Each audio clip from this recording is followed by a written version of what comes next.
Thank you, Chad, for those kind words and for the even kinder work that you and the Human Rights Campaign Foundation do every day on behalf of the lesbian, gay, bisexual, and transgender young people here and across America.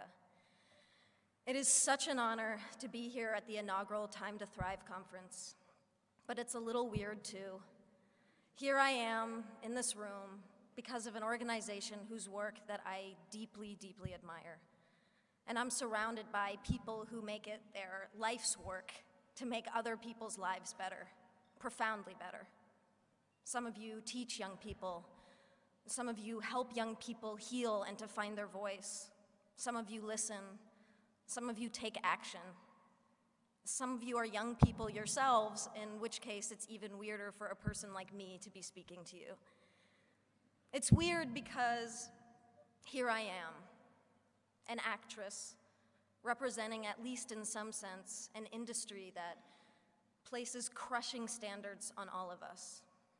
And not just young people, everyone. Standards of beauty, of a good life, of success. Standards that I hate to admit have affected me. You have ideas planted in your head, thoughts you never had before, that tell you how you have to act, how you have to dress, and who you have to be. And I have been trying to push back, to be authentic, and to follow my heart, but it can be hard. But that's why I'm here, in this room. All of you, all of us, can do so much more together than any one person can do alone. And I hope that that thought bolsters you as much as it does me. I hope that the workshops you go to over the next few days give you strength, because I can only imagine that there are days when you've worked longer hours than your boss realizes or cares about just to help a kid who you know can make it. Days where you feel completely alone, undermined, or hopeless.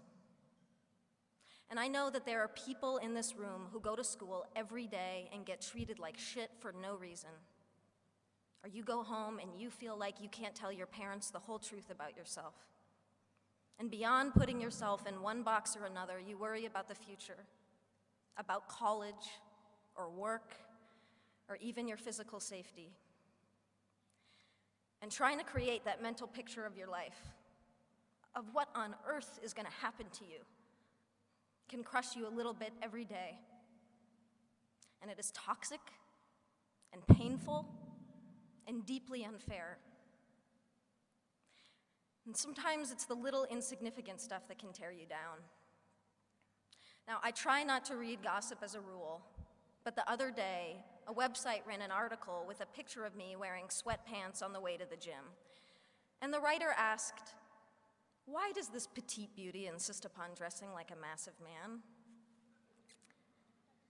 "Because I like to be comfortable."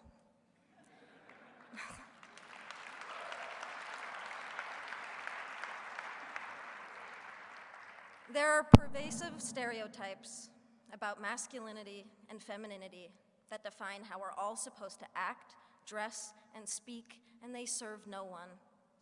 Anyone who defies these so-called norms becomes worthy of comment and scrutiny, and the LGBT community knows this all too well. Yet there is courage all around us. The football hero, Michael Sam, the actress, Laverne Cox, the musicians, Tegan and Sarah Quinn, the family that supports their daughter or son who has come out. And there is courage in this room, all of you. And I'm inspired to be in this room because every single one of you is here for the same reason. You're here because you've adopted as a core motivation the simple fact that this world would be a whole lot better if we just made an effort to be less horrible to one another.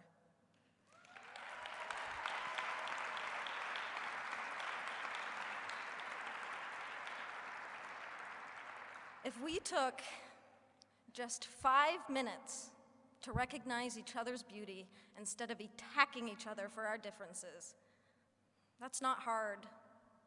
It's really an easier and better way to live. And ultimately, it saves lives. Then again, it can be the hardest thing,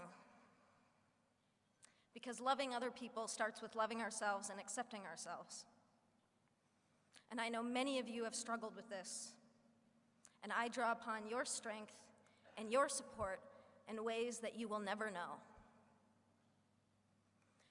And I am here today because I am gay. And because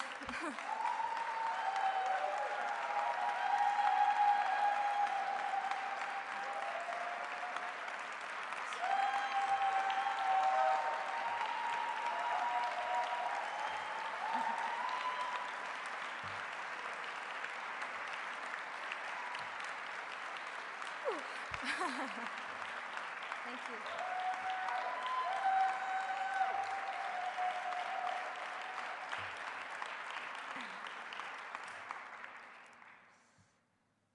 And because maybe I can make a difference to help others have an easier and more hopeful time. Regardless, for me, I feel a personal obligation and a social responsibility. I also do it selfishly because I'm tired of hiding, and I'm tired of lying by omission.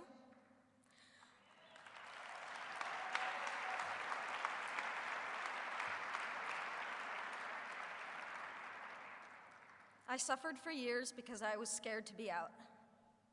My spirit suffered, my mental health suffered, and my relationship suffered. And I'm standing here today with all of you on the other side of that pain. And I am young, yes.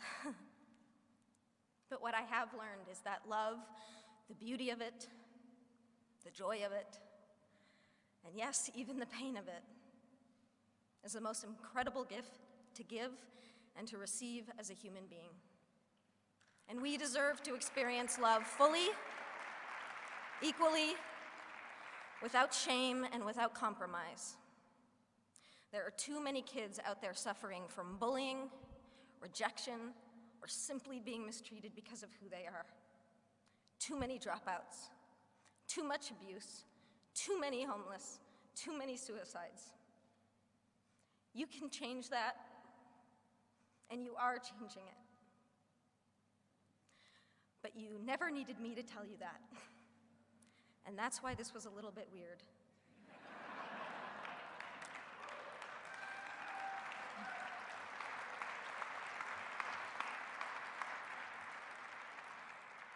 The only thing that I can really say is what I have been